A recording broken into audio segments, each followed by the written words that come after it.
people became very intrigued by the story of the Grace Trilogy.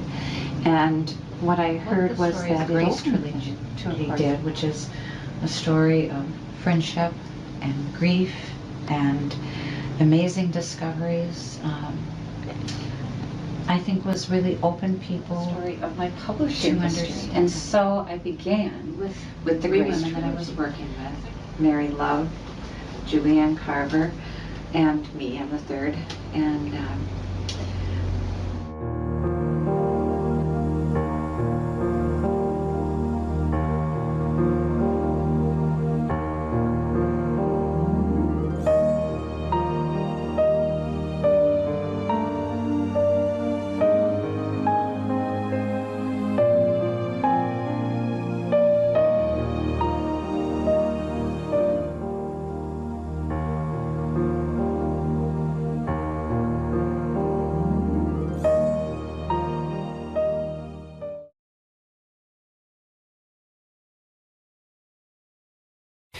I had a dream that ended up being a prophetic dream, and I interpreted the dream as saying that I could no longer sell my mind for money. My mind belonged to God. And from that dream, and it probably, would not have swayed me except that it actually became a physical phenomenon. I was working with Mary and Julie. I loved my job.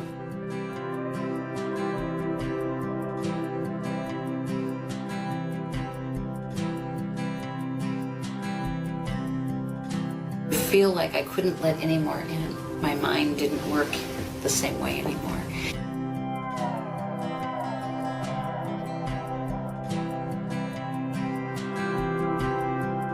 This is my sunroom office. I have my cabin, which is just beyond my backyard, in the woods next to the freeway fence.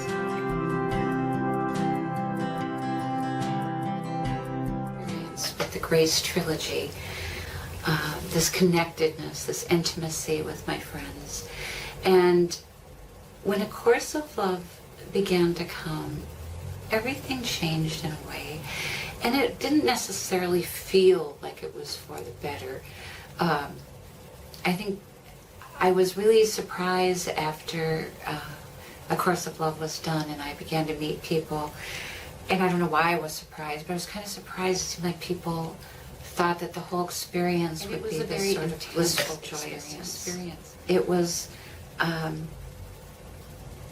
miraculous as it is, and as much as you might think, oh, what an honor, or how wonderful it would be to do something like this, it's a lot to accept. And I know that when I heard the first words, I was just awestruck, and I can remember a feeling in my chest. Yes, and if you questions, it wasn't sort of a slow and easy process. Once it began, I would sit down, and the words of A Course of Love would fill my mind for hours at a time, and I would just type as fast as I could, and I couldn't think, because my mind was full. And there was also sort of a shock to the system that would happen when my family would come home. And so there were many, many experiences beyond awe.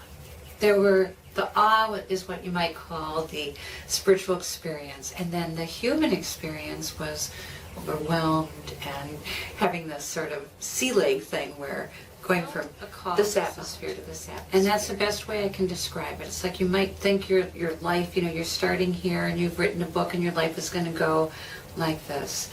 And instead it was almost like a reverse. It was like it was going down. It was more dark night of the soul-like than it was blissful-like. It was a very coming back home to who I am, I think, is what it is for all of us in the long run, is that coming back home to who we are.